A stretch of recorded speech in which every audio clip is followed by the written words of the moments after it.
এবার আমরা সেকেন্ড বিষয়ে যাই। সেকেন্ড বিষয় হচ্ছে ভোকেটিভ কেস। এক্সাম্পল লিখে আগে দেন বুঝিয়ে বলছি, কেমন? ইউ ওয়্যার অনলি 4 জেরি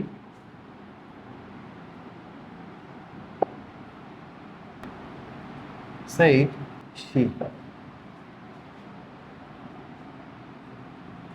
একটা লিখি example, he said to me. তাহলে দুটো সেন্টেন্স লিখলাম, কেমন? ভোকেটিভ কেস বিষয়টা আসলে কি? যখন যখন একটা সেন্টেন্সের ভেতরে কোনো কিছু বলে সম্বোধন করা হয়, যেমন এই সেন্টেন্সে you are only 4 Jerry, Jerry তোমার বয়স মাত্র 4 বছর ছিল তখন। এই যে ইনভার্টেড কমার ভিতরে জেরি বলে ডাক দিল, জেরি বলে সম্বোধন করলো, এটা হচ্ছে vocative case. Vocative vocative case. এখানে ফ্রেন্ড প্লিজ হেল্প মি, এই যে ফ্রেন্ড বলে ডাক দিছে, এটা হলো কি? Vocative case. রুলসটা কি? সেন্টেন্সে যখন রিপোর্টেড স্পিচে যখন ভোকেটিভ কেস থাকবে, হ্যাঁ, সেই ভোকেটিভ কেস দ্বারা যদি সম্পর্ক প্রকাশ পায়, সম্পর্ক বোঝায়, হ্যাঁ, যদি ভোকেটিভ কেস দ্বারা সম্পর্ক প্রকাশ পায় তাহলে সেই ভোকেটিভ কেসটাকে অ্যাড্রেসিং অ্যাস দিয়ে লিখতে হবে। শুরুতে কি লিখতে হবে? Addressing as. আর যদি সম্পর্ক প্রকাশ না পায় সেক্ষেত্রে সেই ভোকেটিভ কেসকে রিপোর্টিং ভার্বের অবজেক্ট করে দিতে হবে। এক্সাম্পল দিয়ে আসি। এই যে জেরি, জেরি বলে ডাক দিল, জেরি তোমার বয়স মাত্র 4 বছর ছিল জেরি, জেরির সাথে কি তার কোনো সম্পর্ক প্রকাশ পাচ্ছে? পাচ্ছে না।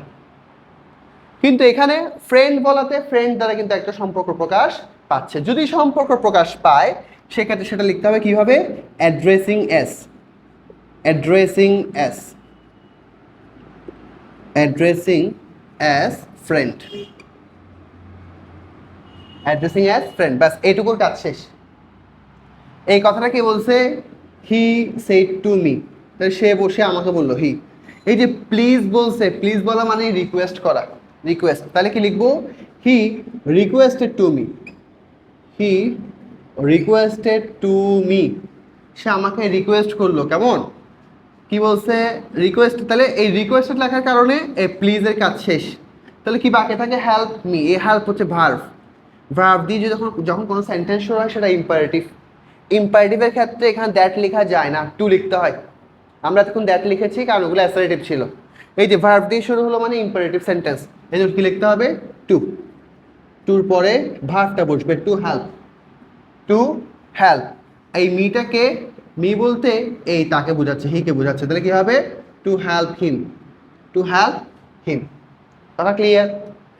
এখানে জেরি, জেরি বলাতে জেরির সাথে কিন্তু তার কোনো সম্পর্ক প্রকাশ পাচ্ছে না।